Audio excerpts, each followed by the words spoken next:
Welcome to From Caving In to Crushing It, the podcast for those who find themselves immersed in adversity and choose to write their story instead of having others write it for them. I'm Drew Deraney, and I'm your host. Chris Kenny, good to see you, my friend. Hey, Drew. Great to be here. Thank you for having me. No, it's my pleasure, pal.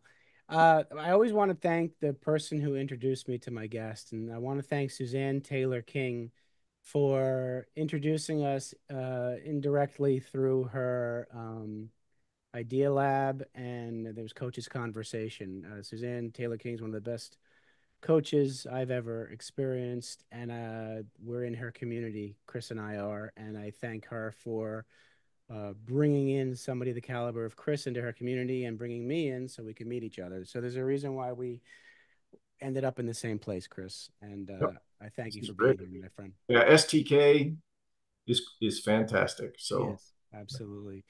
So why are you here? Here's why I wanted you on, Chris.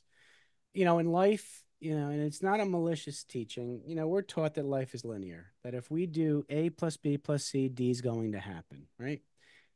Ultimately, um, life is linear until it's not. We get an external circumstance will come in our way and we have a decision to make. Now, I always think that there's three types of men. Now, we can be all three of these men in the same day, depending on our level of awareness. But man number one is the man who's got a ton of blind spots, doesn't see anything differently from the life he's living. He goes through life without any changes, and it's only on his deathbed he's got regrets, right? Then there's man number two, where he notices the adversity and he sees the adversity as a barrier. Life is doing this to me. I'm the victim. Everybody else is to blame. I don't have control over my life. Life sucks. I'm going to keep it the same way it is. And then he gets the same regrets on his deathbed. Then there's man number three, who you are, the men I bring on this show, who I am. The man who finally at some point in his life realizes he has a little more control than he thought he did, and he sees the adversity, and instead of seeing it as a barrier, he sees it as an opportunity to improve his life. There's something there. This is life happening for me. I just noticed it. I'm going to do something different to become a better Chris Kenny. So I call that the defining moment. And there's defining moments for all three of those men. It's only the man number three who sees it as a defining moment in a positive sense and does something about it. I'd love for you to reach back as far as you need to reach, Chris. And it can be multiple defining moments that led you to who you are now. Reach back and tell us a defining moment that got you to be the Chris Kenny you are now and what you've done with that to change your personal life. And then we'll talk about your professional life and see where it gets us. But I'd love to hear that story. sure. Yeah, absolutely. Honestly, Drew, I rather than it being a defining moment, for me, it's been more of an evolution, I suppose. So it's probably much more recently that I have developed, I think, the type of self-awareness that you described for man number three. And you are also absolutely correct that I certainly live each of those three definitions that you described on a daily basis. So the work, I think, is to spend more time as man number three. Mm. But to answer your question, and just being, I wouldn't be authentic if I weren't vulnerable and candid and sort of air some things about myself and my upbringing and my not my upbringing but my background and my journey Mm-hmm. to where I am today. That is not, I don't find particularly flattering of myself, but here it is, right? So I grew up in a decidedly upper middle class environment. Uh, Actually, sort of down the road from where you are, I grew up in a very bucolic setting. in Colts Neck, New Jersey, in Oh, okay. Monmouth County, and it's horse country. I mean, literally, it's a Yeah. beautiful place to live. Yeah. Uh, I actually took my boys there one point when they were in their teens, and Yeah. they looked at me and they said, "Why would you ever leave here?" Ah, I love it. And it wasn't voluntary. My father worked for a department store chain, and we got transferred Oh, out to the Midwest. But I yeah. digress. So, but I never wanted or lacked anything, certainly materially. I couldn't get whatever I wanted. Don't get me wrong. I Right, mean, right. No, I I'm know. the youngest of four kids, and my parents were very not so much frugal, but they were conscientious about Sure. what we got and how Yeah, much we got, etc. But absolutely. I was not starving. I wasn't abused. I wasn't. I had none of that going Right. on. Um, and so I moved to the Midwest, and I Mm, felt very much out of place mm, there. I had a New Jersey accent. I thought they all sounded like Hicks. It wasn't a good meeting. And so, but here's what happened. I ended up, uh, I went to a Jesuit high school, and that'll be relevant here in just a second. I went to a Jesuit high school and read a book that really led me to where I am today that I'll describe here briefly. But and then went to college on the East Coast. I went to law school. I got a job for working for two international law firms. wow.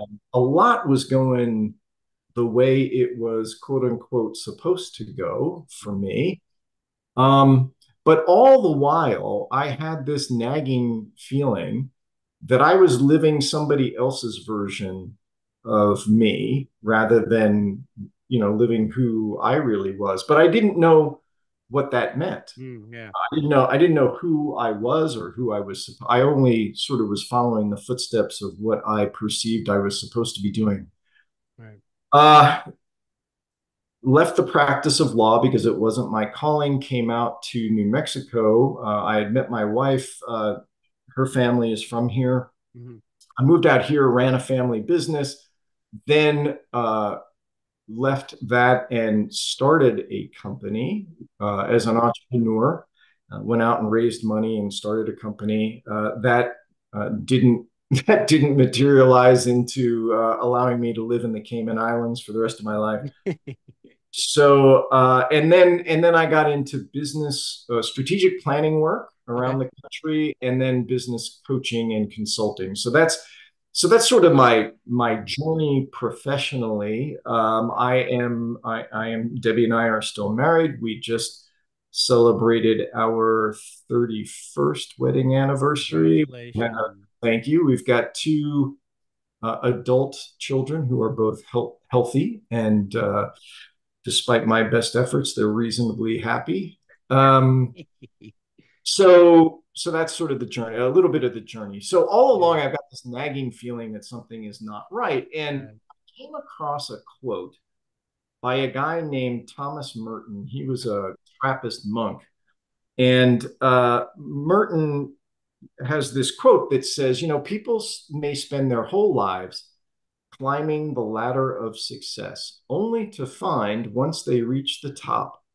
that the ladder is leaning against the wrong wall. And, Wow. what you can sense in that Yeah. is this notion of regret, Yeah. right? Like Yeah. it Yeah. end up in your life. So that's kind of how I was feeling. I was like, I'm feeling like my ladder is leaning against the wrong wall. Yeah. And I thought back to at that point, this book that I read in high school Yeah. came back into my consciousness. Okay. And it has a sort of a morbid title, but I'll give it to you because it is what it is. The Sure. book was entitled On Death and Dying. I remember reading that book in high school. Okay, And, so yep. Elizabeth Kubler-Ross it was a research project. She interviewed people who were facing a terminal illness, Hmm. and what you and I learned from that, or what society was presented with as a result of the study, Hmm. are the five stages of grief, Yeah. right? My takeaway was different, and this was sort of rattling around in my brain for years and years and years. And what I finally came to, and which forms the basis of my work now, Mhm. is that regardless of where somebody lived in the world, Mhm. their cultural upbringing, their socioeconomic status, their gender, Mhm. whether they had any religious or spiritual orientation or not, Mhm. the people in the book who were looking back on their lives and trying to give it some meaning were wrestling with one or more of three critical questions. Okay. And the three questions, as I distilled them, and you won't find this in the book, this is Okay. my distillation of it, is Right. did I become or did I live my authentic, true self? Did I live authentically? Is Mhm. essentially it. Second question, did I give and receive unconditional love in my life? And the third, did I leave the world a little better? Those were the three things Hmm. that I felt that everybody in the book was really trying to assess for Right. themselves. Right. And so now I came across another quote. I'm a big fan of quotes because they seem to have impact on me. So here's another one that sort of all this sort of crystallized. Yeah. This one is from Viktor Frankl, who Uh, wrote Man's Man's Search Meaning. for Meaning. Yeah. Right. So as he is finishing the manuscript for Man's Search for Meaning, and I think this was only roughly 18 months or so Yeah. following his liberation from Auschwitz. Right. Right. He was back in Vienna and he gave a series of lectures in Vienna. And this is what he said. He said, "It is not we who are permitted to ask about the meaning of life. It is life that asks the questions. We are the ones who must give answers to the essential life questions." Mhm. And so the three questions that I gave you, Mhm. I distilled from On Death and Dying, Right. are what I believe are the essential life questions. Mm. So I now refer to them as the three life questions because even though they came out of a book about people facing death, Right. it's all about putting your life into context. And Yeah. so my work now is really all about waking people up Right. to the fact that you don't want to wait No. until you're at death's door No. to answer these. No. You need to live intentionally Yeah. so that every day you can answer yes to these three questions about authenticity, giving and receiving unconditional love, and having a positive impact. Yep. Because if you do those three things Absolutely. every day, Yeah. I'm an odds maker, I guess. I'm a risk averse. I figure if I can do that more days than not, then when I get to the end, chances are pretty good I'll be able to say, Yes. you know, Yes job for all. well done kind of thing. Yeah. So that is a very long answer to your question. I hope that No, puts. it does, and I would say from all of that, that defining moment, like you said, it was an evolution. That feeling in your gut that something's just missing, something's just off. I'm living somebody else's, or what the life that other people want me to live, and not the life I want to live. And that uh, to me is a defining moment that a lot of people don't recognize mhm. that they are doing. I mean, you talk about 90% by the age of 18, 90% of our belief about the world and ourselves has been formed for us. Yeah, yeah, no And question. many of us don't wake up and realize that until we're in our 50s. you So let know, me add let me add just two other pieces to the yeah, story that may help absolutely. put this into why I'm doing what I am doing now. Right, right, right. Um, and again, it wasn't so much there is a defining sort of period where I made a decision to move this forward. So, yes, there was a defining kind of moment, and I'll describe that very briefly. So, one other thing that happened to me is that I became aware of, I live in Albuquerque, New Mexico. And and as you know, Drew, there's a gentleman here, a friend of mine now, who took Simon Sinek's concept about discovering your why, Right. and his name is Gary Sanchez, Dr. Gary Sanchez, and Gary made that concept actionable. Okay. And so I met Gary and we talked through it. And so one of the key moments for me was finding my why, my how, and my what, the three parts of what Sinek refers to as the golden circle. So my why is to create clarity. Like I'm all about being crystal clear with people, with Mm. myself and with others, because I believe that when people are very clear, Yeah. principally about who they are able to make much more effective decisions for themselves and for Mm. the organizations they lead. Right. Right. Second component of it, how I like to bring that to life, is called make sense. And what make sense is all about is problem solving. Mm. How can we quickly understand what the issues are and figure out an effective solution? And Mm. then finally, the last piece, what people can count on me for, is what's called mastery, which makes me quite uncomfortable. But what mastery is really all about, frankly, is the willingness to go deep on something. Mm. I'm comfortable with details and I want to know nuances and I want to be so for me, getting clear on my why, how, and what was another defining moment, because all of a sudden it was like, okay, like I can be free to be who I am Mm. if I live into these three things in a Yeah. genuine way. Right. Last piece of the puzzle was I had done strategic planning and coaching work with a business partner who was actually like a second father to me. He was a mentor, great guy. Bill Moy is his name. Bill was just terrific. Well, Bill uh, retired a couple of years ago and left Albuquerque, etc. And I had a decision to make at that point. So this is the defining moment piece. Yeah. My decision was either A, I would continue doing the type of work that Bill and I had done, right? Strategic planning and coaching work. Or I could choose to finally bring these three life questions into the universe. And Mm. so I made the decision to do the latter. I decided, you know what? I've been thinking about this for so long. And I really feel that it's incumbent upon me. I Mm. am being called to take what I've learned in my own journey through depression. And I didn't share that earlier, but I've suffered from depression virtually my whole life.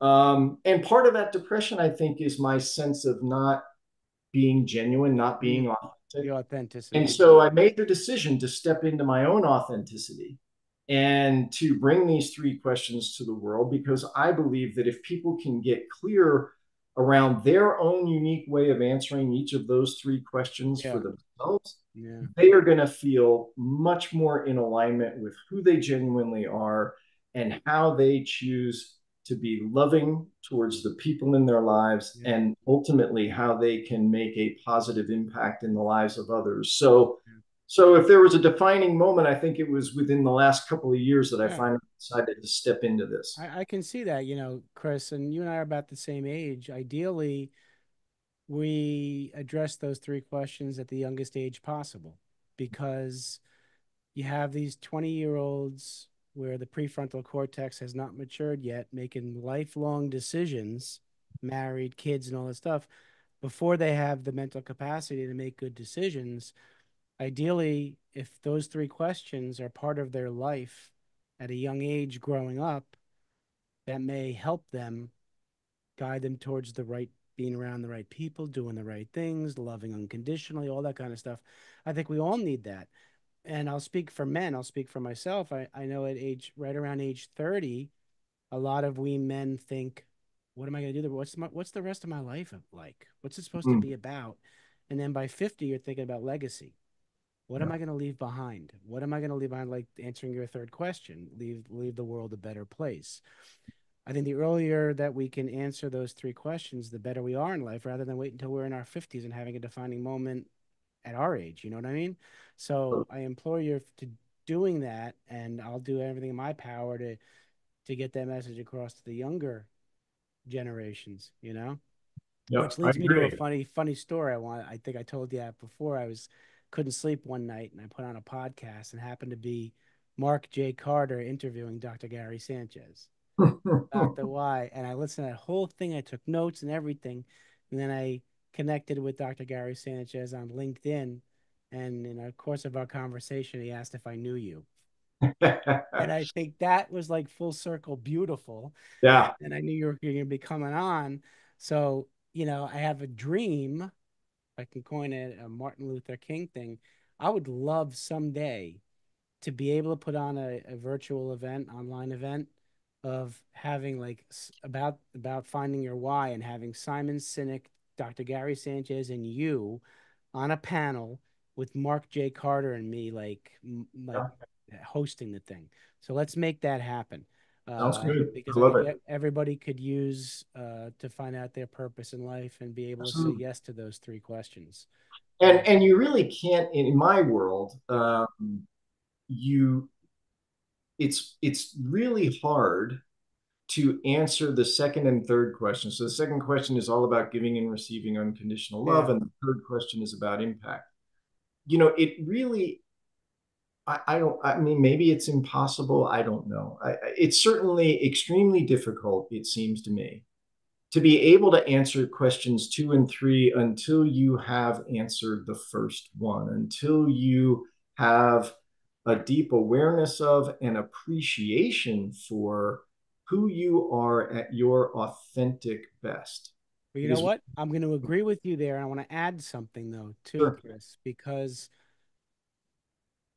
first you need to be your authentic self. And then that second question, the unconditional love means you got to love yourself. There are totally, too many people who are not comfortable in their own skin and can't look in the mirror. And I was one of them for years until I was able to look in the mirror and say, I love you and mean it without sounding corny. You got to be able to love and respect and trust yourself. totally. You That's the cannot, initial you piece. cannot give what you do not possess. Exactly. And so I think that that's the message for people is start caring about and loving yourself so you can begin to answer questions two and three. And in order to love yourself, you got to answer question one as a yes. Correct. And so for me, again, I mean, I'm a why coach. And so one of the tools in the toolkit that I use very early on with clients is having them discover their own unique why, how, and what, because once that's there and in front of us, Mm-hmm. then a whole lot of other things begin to make sense and fall into place for them. And it's not about abandoning everything that you have done up to this point. It's No. about it's about stepping more confidently into, who you really are and Mm-hmm. what matters most to you. Um, and it's amazing to see the energy that people develop for themselves, or that they're able to tap into. The energy's always there. Yeah. They're able to tap into it when they have this in front of them, when they've discovered this. I mean, it is not the only, by the way, that it is not the only mechanism by which one understands one's authentic self, but Right. it is an incredibly effective, fast way to Mm-hmm. begin that journey. Well, I agree, and I think that once you know who you are and you can answer those three questions as a yes, it's going to guide every decision you make moving forward. It'll reduce the chance of human error in making the wrong or poor decision because you're basing every decision you make, your future, on those three questions. It's a guideline. It's a following your own yellow brick road instead of the wizards, and I think it'll help with decision making, which is one of the most important things we do in life is our decision making. Absolutely. So, well, Chris, I can confidently say that the audience has grasped the essence of Chris Kenny and who you are, and they're going to want to get in touch with you. So, in asking you earlier, the best way to get in touch with Chris, everybody, and you shouldn't be surprised by this website. So HTTPS, the backslash, two backslashes, but the number three, the three lifequestions.com. So we talked about those three life questions. So it's the numeral three, number three, the three lifequestions.com. Reach out to Chris. Everything that we've talked about will be on that site and then some. And I think you'll benefit from learning about who you are, and there's and what your why is, and how you go about things, and I think you can learn that a lot of it from Chris. uh Two questions, Chris, I have for you. Final two questions. Okay. You're sitting down with young 7 to 10-year-old Chris Kenny, and you want to give him advice about life. What Hmm. are you going to tell him? I think what I'm going to tell him would consist of a couple of things. First, uh, you are loved precisely as you are. Mm, No conditions, no exceptions, no, you're only loved if you're a good boy, you're only loved if you get good grades. No, no, it would be you are loved at the deepest possible level for who you are. And I think the second would be pay attention to your gut feelings and recognize that you are here to experience life in its fullness. And some of that's going to be really positive and make you happy. And some of it is going to be really sad or painful. But pay attention because everything, every experience is meant for your learning and development and growth. None of it is wasted. None of it, if you pay attention. So pay attention, see what lesson you need to learn from something.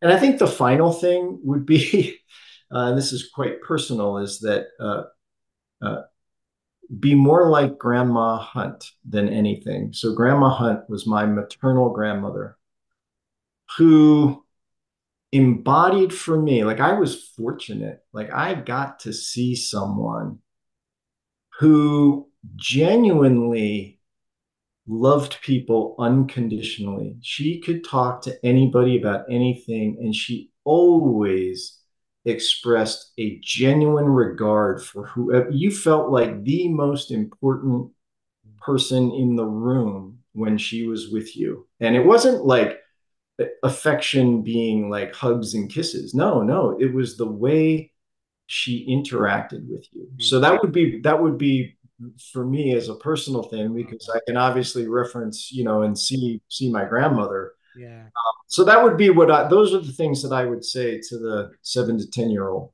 I love that.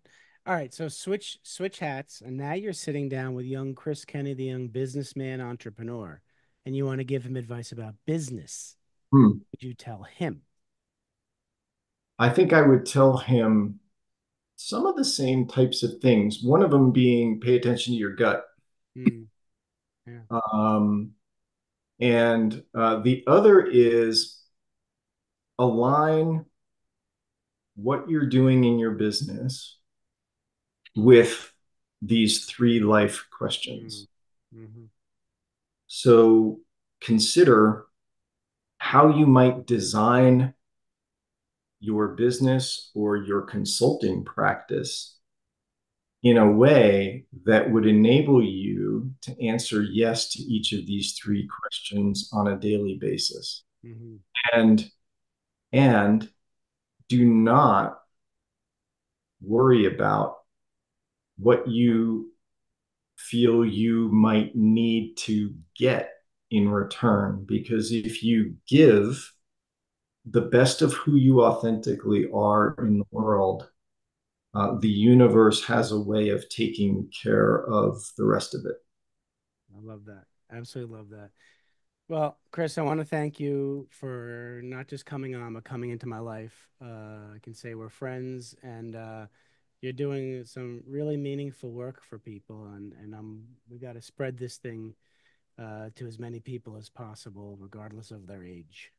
Great, Drew. Thank you so much. I feel the same way. I'm very appreciative of STK for bringing about this connection. And thank you for giving me the opportunity to talk about the three life questions with your audience. I look forward to, having conversations with any of those folks who are interested, and to our next conversation. So thanks very much. Oh, it's my pleasure. All right, everybody, you go take care of yourselves. Thanks so much for listening. If you enjoyed the episode, please subscribe and give us a review to help others find it. I'd like you to answer this question. Are you living the life you want to live, or are you living the life others want you to live? I'd like you to think about that for a second, because I strongly suggest you live the life you want to live. If you want to learn more about what I stand for and my services and how I'm able to help many men get out of their own way, please go to my website at www.profitcompassion.com.